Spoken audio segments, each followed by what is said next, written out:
Last ব্লগে দেখিয়েছিলাম আমার চাচাতো ভাইয়ের হলুদের অনুষ্ঠানে যে রান্নাটা করা হয়েছিল সেটার ভিডিও আজকে দেখাচ্ছি সেই হলুদের অনুষ্ঠানের ছোট ছোট ক্লিপ।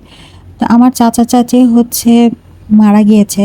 তো আমার চাচাতো ভাইয়ের যে বিয়ের অ্যারেঞ্জমেন্ট সব কিছু হচ্ছে আমরা সবাই মিলেই করেছি।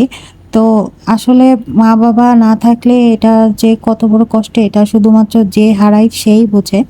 তো যাই হোক, কষ্টের কথা না বলি, এখানে হচ্ছে আমার প্রজাপতি নাচতেছিল, আমার মেয়ে।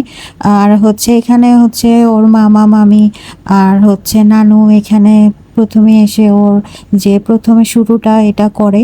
তারপরে সিরিয়ালি মেনটেন করে আমার ফুফাতো ভাই বোন, আমার আম্মু আব্বু, আমার বোন সবাই সিরিয়ালি আসছিল, ওকে হলুদ লাগিয়েছিল। এরপরে হচ্ছে আমার চাচাতো ভাই ছোটটা যেটা, ওর ফ্রেন্ডরা এখানে নাচানাচি করছিল। অনুষ্ঠান মানে যেই গায়ে হলুদের ছোট অনুষ্ঠানটাকে হচ্ছে জমিয়ে তোলা যেটাকে বলে।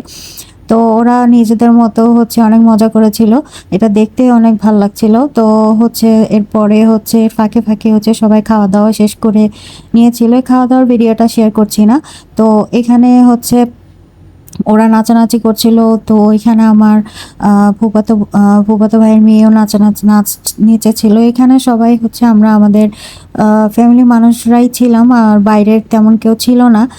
আর এখানে সবাই হচ্ছে ছোট করে অনুষ্ঠান করলেও অনুষ্ঠানটাকে যাতে ওর কোনো জায়গায় খারাপ মনে না হয় আমার ভাইটার।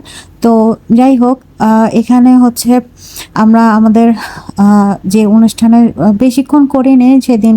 আর সেদিন হচ্ছে ভালো বৃষ্টিও হচ্ছিল, যার কারণে হচ্ছে আমরা টেনশন করছিলাম যে যখন আমরা পরের দিন বরযাত্রী হিসেবে যাব সেদিনও নাকি বৃষ্টি পড়ে। তো যাই হোক, আলহামদুলিল্লাহ অনুষ্ঠানটা খুব সুন্দরভাবে হয়েছে। আমার ভাইয়ের জন্য সবাই দোয়া করবেন। আসসালামু আলাইকুম।